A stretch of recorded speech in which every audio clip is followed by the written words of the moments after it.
Hi అండి. Welcome to మన పరిచయం. నేను మీ ఉమ.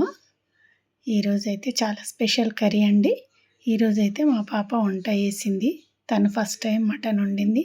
మీ ఇంట్లో మీ పిల్లలు ఏం వండుతారు, ఎలా వండుతారైతే ఫుల్గా వీడియో చూసి కామెంట్ అయితే చేయండి. ఇప్పుడైతే వీడియోలోకి వెళ్ళిపోదాము. ఫస్ట్ అయితే తను స్టవ్ ఆన్ చేసి కడాయి పెట్టి అందులో హోల్ గరం మసాలా, ధనియాలు, ఎండు కొబ్బరి, గసగసాలు, కాజు వేసి డ్రై రోస్ట్ చేసుకొని పక్కన పెట్టేసింది. తర్వాత అదే కడాయిలో ఆయిల్ వేసి ఉల్లిగడ్డ ముక్కల్ని వేసి అవి కూడా ఫ్రై చేసింది. అందులోనే ఎల్లిపాయ, అల్లం రెండు కూడా వేసి కొంచెం ఫ్రై చేసి వీటిని అన్నిటిని మిక్సీ జార్లో వేసి కొంచెం పెరుగు వేసి వాటిని అయితే పేస్ట్ లాగా చేసి పక్కన ఉంచేసింది అనమాట. పక్కన ఫస్ట్ మసాలా గ్రేవీ తయారైందనమాట.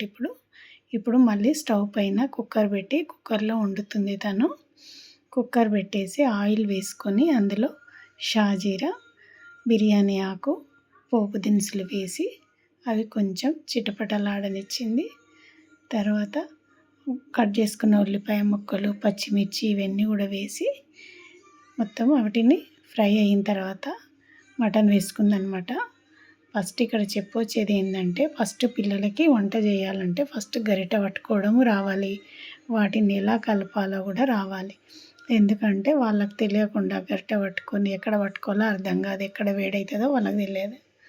అమ్మో కాలింది అంటారు. ఫస్ట్ గరిటె పట్టుకోవడం, దాన్ని ఎలా కలపాలో అది ముందు తెలుసుకోవాలి.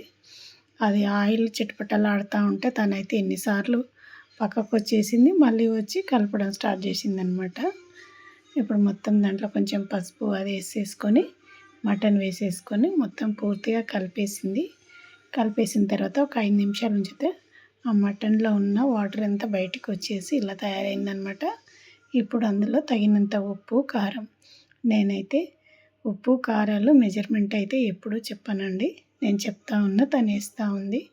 ఎందుకంటే తనకు తెలియదు కాబట్టి నేను చెప్తా ఉన్నా. ఎందుకంటే ఒక్కొక్కరు ఎక్కువ తింటారు, ఒక్కొక్కరు తక్కువ తింటారు కాబట్టి మెజర్మెంట్ అయితే నేనేం చెప్పను. ఇప్పుడు ఫస్ట్ రెడీ చేసుకున్న పేస్ట్ ఏదైతే ఉందో అదంతా ఇందులో వేసి కలిపేసి మూత పెట్టి ఒక 7-8 విజిల్ అయితే రానిచ్చింది. అంటే మటన్ కదా కొంచెం టైం పడుతుంది. ఇంకో విజిల్ వచ్చేసింది. మూత తీసిన తర్వాత ఇది కలర్ఫుల్గా కర్రీ అయితే రెడీ అయింది. దీంట్లో కొంచెం షాజీరా, మటన్ మసాలా వేసి కలిపేసి దింపేసిందండి. సూపర్ కలర్ఫుల్గా అయితే కూర రెడీ అయిపోయిందండి. మీకు కూడా నచ్చిందా? ఈ వీడియో నచ్చిందా? కర్రీ నచ్చిందా? చేసే విధానం నచ్చిందా? తప్పకుండా కామెంట్ చేయండి.